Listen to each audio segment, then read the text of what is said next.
the sheer laziness of this generation and previous generations too, but the sheer laziness from, I'd say, the last 50 years, like weak men everywhere. Like very few men are willing to do what they need to do. Like there's times, a great example, like I'll be doing hill sprints, I've done 9 and I'm about to throw up. I'm like, nobody's around. I could just stop at 9. Nobody's going to know. And then I'm like, but I would fucking know. I would know. I got to do the 10th one. I do the 10th one, I might be throwing up. Like I had that situation in summer. It's just, I've got like this, like a competitor's mindset from when I used to play sports and stuff like that. My dad instilled it in me. Not a lot of guys have got that. Where I was talking to a guy the other day, he was in, was he 34 years old? And he was like, you're in good shape, like, what do I need to do? And I was like, look, I'll teach you everything you need to do, but how's your mindset? He was like, it's shocking. I wake up in the morning, I know I should go to the gym, but I don't. I put it off to the evening. He said, by the evening, I just want to eat, watch TV, I'm too tired, I haven't got the energy. Like, it's just a vicious cycle, and a lot of guys have experiencing that. And because of that mindset, because of that lack of energy, because they make poor diet choices, because they're masturbating, watching porn, like, porn and masturbation is free for a reason. It's there to keep you down. If everybody's a winner, it fucks you up, okay? There's multiple things like this, like the way that OnlyFans has been created and it hasn't been taken down, like it's basically prostitution, but it's just allowed to keep running. There's certain things that are put in place to keep you suppressed, especially as a man. I made this video before. Okay, there is an agenda to make men weak, because if men are weak, the whole population is a lot easier to control. So if you can, this is the great thing about the male advantage, okay? If you can put a minimal amount of work in, 10% effort, you end up rising to the top. So that male advantage in this generation is amplified like 20, 30 fucking X, because nobody's doing it. Men are fatter than ever. Men have got lower testosterone than ever.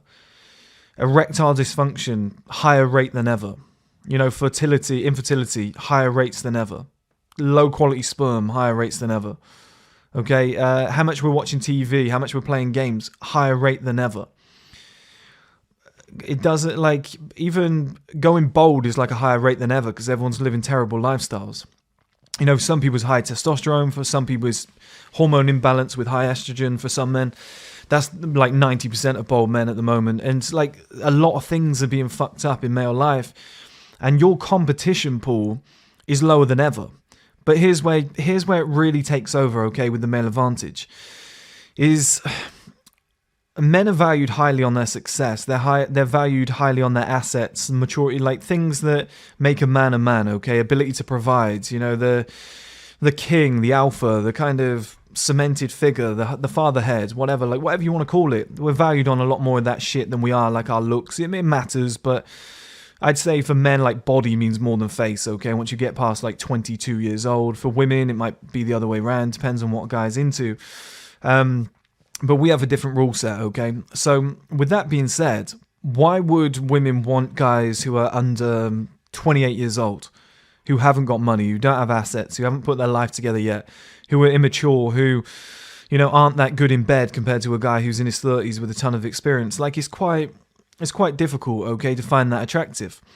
But then why would a woman want a guy who's in his 30s or 40s, who's fat, bald, you know, just not really going anywhere in life, lacks ambition, lazy, sits in front of the TV, has low energy, has ED, like his dick doesn't even get hard? Like, why would she want him either? Okay, it's very tough. But then you get the best of both worlds if you're a guy who's in his male advantage years, let's say 30 to 50, who does have money, who can provide, who is mature, who has success under the belt, who has status, clout, whatever it might be. He's in fantastic shape because he's really worked on himself. He eats clean, so he looks unbelievable. You know, he's got rid of like that puppy fat look that you have when you're in your 20s, and he's in his 30s. He just looks lean, just looks chiseled. He's figured out his look, his dress sense, like his assets are great. He's more mature. He understands women better. Of course, she's going to go for somebody like him because he has everything all encompassed into one individual man. You know, he's got the best of both worlds. It's like I've often said to you guys, most men have like the body in their teens and 20s. Once they get to their 30s, they've lost the body, but they've got the money. And in their teens and 20s, they don't have the money. It's almost like we do like a swap effect. Okay, so you've got the body and no money. You get to your 30s, you got the money and no body. It's like, if you can just keep the body in place and just let that money build up, you can have both. You really step into your male advantage years. You know, it's worth the sacrifice of